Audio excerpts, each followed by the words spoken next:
Melody,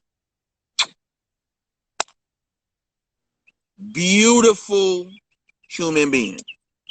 Yeah, she one of them people that at the time she's a big girl. So that's the first time you seeing that. People's giving her a pass because she was married to Karis One, Right. but everybody's like, yo, she kind of whack. She getting over on son, and this may be true. You know what I'm saying? Depending on everybody saw your opinion. You know what I mean? Right. But as far as a human being goes, salt of the earth, man. May she rest in peace. She's a very beautiful person. And I mean, she treated me so kindly, man. She drove me from Brooklyn to Staten Island, which was like, that wasn't something she had to do, man. Drove me home so I could front, jump out the limo, like, yeah, man. You know what I'm saying? Like, beautiful woman, man. I swear, y'all. I Dope. always wanted to see her again after I got famous as U.M.C's. Cause I was like, yo, I'm gonna give her a big hug and tell her, remind her how I knew her. I never got to meet her, man. So I was in them days, kid. You heard? Rest in peace, Miss Melody. How did your deal with Wild Pitch come about? Man, every other label passed on us. That's how I deal with Wild Pitch come about, you heard? Every label passed on us, fam, you know what I'm saying, for the most part. And Stu Fine, yo, I despise this dude, man, for all that he done wrong, but I will acknowledge the fact that, son, he had a decent ear, man, you know what I'm saying? And he had a good eye for talent, you know what I mean? He had a roster full of dope cats. You know what I'm saying? Main Source, Lord Finesse, Chill Gangstar. Rob G, Entice, the Kool, I mean, and I'm sure I'm missing a few, but yeah, man, some dope ass dudes was on that label, and Lord Finesse.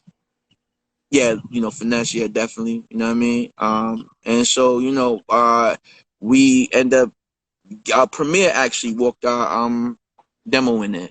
Okay. DJ Premier. We met them on the elevator type of thing, and however it clicked up, he walked it in there, man. And Premier was probably Gangsta. I mean, Guru and Premier's who kind of you should check for something for them. You know what I mean? And because they liked our style of music, the very musical production, off different style, avant garde, uh, just different. It rocked different. You know what I'm saying? So people was feeling that. You know what I mean? How was those sessions making that debut album? Ah, man, I had a cold that whole time. So if you listen to me rhyme, I'm very nasally in Fruits of Nature. So and I wasn't getting along with the engineer because he thought I was a clown. You know what I'm saying? And like, cause see now I'm going down another road. But let me just say this: suffice to say, like I'm a showman. I'm a very serious dude, though. You know what I'm saying? But I understand that people watch cats for entertainment, man. You know what I'm saying? You know what I'm saying, come up on you and you know what I'm saying, you a Debbie Downer all the time, or you just your whole build is, you just constantly in a state of anger. Like that wasn't I want so I'm trying to have a good time, so I'm gonna go to party, meet girls. That's just as real as having, living a difficult life. You know what I mean? And I've experienced it all. Right. So I would get on stage to have like, yo, I'm gonna give y'all a show. I'm going to entertain y'all. Cause that's how I understood it to be. You know what I mean? And now, mind you, I grew up at a time, so like you gotta think about it. Like if you a '70s baby, which I am, born 1971, you coming on right at the tail end of a black and white television, son. You coming on the tail end of, some shit was just barely speakies, like where it will, you know what I mean? Or you was coming at a time where entertainment was like a song and dance man. The cat had to be able to do it all. Right. You know what I'm saying? Like you couldn't just this shit though. That's what the fuck is that? You know what I'm saying? Like Right. no, again, no disrespect. It just is what it was. And like that wasn't what it was. So for me, I come up at a time when you got Fred Astaire movies playing and Gene Kelly shit and you know what I'm saying? Frank Sinatra and what I mean, Jerry Lewis, like all these big showmen, like song and dance men that these motherfuckers could sing, act, tell joke, deliver comedy lines, haul off and dance, they at tap dance. jazz dance. Like, you had to do all that shit to be on in them days. So Right. now in my days, it wasn't even that kind of barrier because I didn't have to know how to sing and dance. But the way I took it was like, yo, I better approach this shit like this so that I got a chance. You know what I'm saying? So, I mean, back to the original question, which was how would I fare in the studio? I didn't really enjoy the first album experience that much. You know what I'm saying? And to be honest with you, man, like, and this is let me be delicate about this because I know that there may be some people that's watching that's Stone Cold U.M.C. fans that y'all been rocking with us since. You feel me? Like I know, and I know what U.M.C's meant to you because it meant that to me too. Like we were an alternative type of flow. We were different. We was fun. Like you could feel like, yo, those are my boys. Like I wish those are my imaginary friends that, yo, I would go on adventures with the U.M.Cs. Like they my type of dudes. Like you could see yourself chilling with us because you knew you could fit in with us. So I'm not never don't never like there's never nothing away from like I love all of it and I'm very proud of the quality of men and women that were fans of the U.M.Cs. Good men and women, intelligent people, thoughtful people, because you had to think to get what we was talking about. It wasn't just visceral, it was cerebral. You know what I mean? And so, and you had to get past the smoke and mirrors of it because we was dropping right knowledge. It was right knowledge, everything. Think about when to grow on. Apprehend my method. My method is apparent. I see clearly that this world's transparent. So I reach down deep, deliver salvation to the hands of the weak, the meek, the mild, then tame the wild. Cause that's how I'm styled. The Wizard of Rhyme. My symbol is AU. In layman's term, gold. So watch me shine through. A news review coming right at you. And you. Kim is coming through. I grow on because my strength is that of two. If rhymes the boat, the beat must be my crew. Of mental ingredients, all of which is alarming, but not harming. Better said disarming. Yes, I disarm you. I neutralize your weaponry to make you more appropriate to deal with me. It was such, I'm speaking tactics. I'm talking, you're talking to at the time a 19-year-old kid that's read The Art of War, that's read Behold the Pale Horse, The Black Men of Anil's Family, by Dr. Ben Yochanan. This is the quality, that was heavily getting into the, both 5% and Nation of Islam, sciences and teachers. So, so this was what you was dealing with. And so you had to be intelligent to get what we was doing. So I was proud of it, but I didn't like the music. You know what I'm saying? Is that And by I didn't like the music, I'm an MC. I want to rhyme. I want to rhyme this shit that's boom. So I could get at you. Like I want to rhyme. You understand? And so, when you're doing stuff like, and back to the nest at the foot of the tree, one for the hype MC, the cool. And at that time it was peace. But by the second album, I was like, yo, this is not, I'm more than this. You know what I'm saying? Like I'm nicer than this. And I was tired of seeing cats. And I'm like, I'll rock these niggas, but they got us portrayed to be, that's how they got us. So now it's like I can't even open my mouth and speak my own truth because it's gonna be like, nah, son, but you're not quantifying it based on my talent because you don't really know, or you haven't been here to see me crush people that they would never want to tell nobody they got their ass tore out by the U.M.C, the blue cheese dude. But you can never believe it now because your frame of reference from me is I got punched in the face by a Muppet.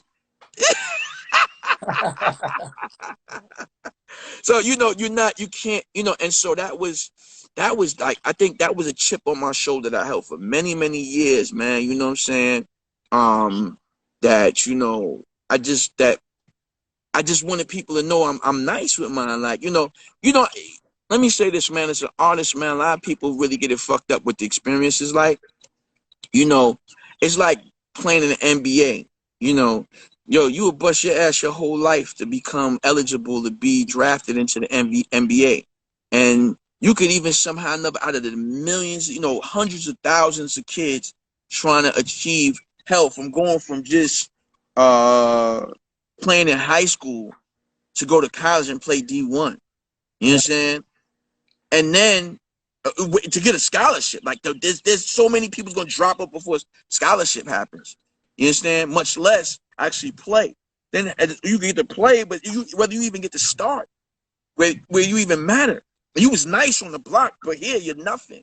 Right. You understand? Or you make it past that and you get actually go to the draft and you get picked to play at a reasonable, you were in a reasonable seat in that shit. And they like, yo, you still not starting on the main team.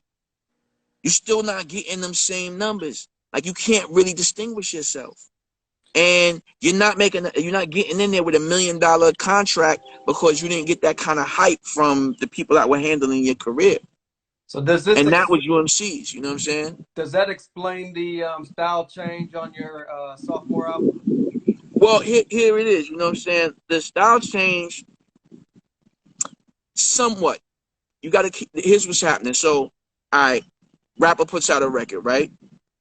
Let me know if I'm getting too dark because I can see my screen low, so I can say battery. But if it's too dark, I'll just go somewhere I can sit down and have some better lighting. But I put out an album in 1992 is when Fruits of Nature officially came out. But you first meet me in 1991. 1991, I put out a single, Blue Cheese. Blue Cheese rocks for a minimum of 3 to 5 months because in them days you had to work a record. So 3 to 5 months should pass before we go #1 in December, you understand, of 1991. Now they're going to move to the next single, When to Grow On. Well, that's going to be another 3 months, 3 or 4 months of rocking that song. Now you're traveling around, you're doing shows, you're having experiences, your grandmother passed, you know what I mean? Your mother's away away. I want to say she was at Desert Shield at the time. You know what I'm saying?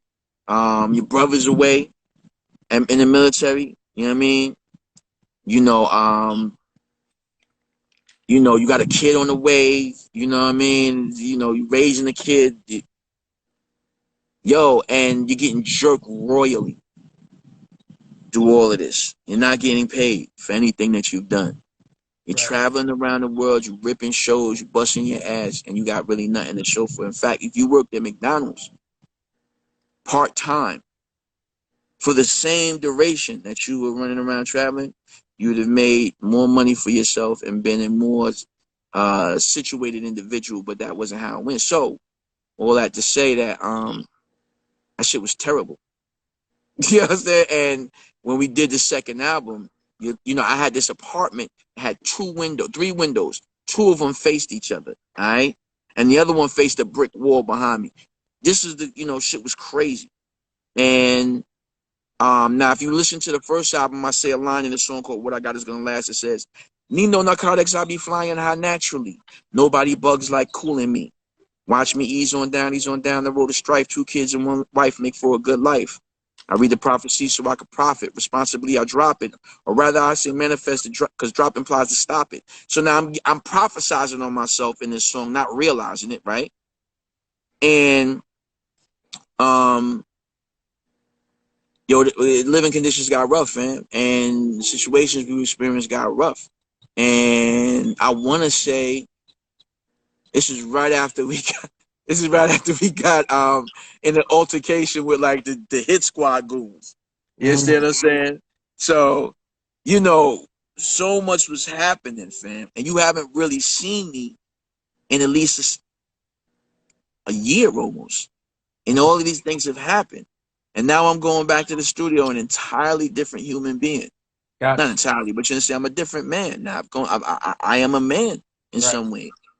I've seen things that I didn't expect to see, and now I'm in the booth, and it's not, and at the time we would besieged with all of this, call this bullshit, you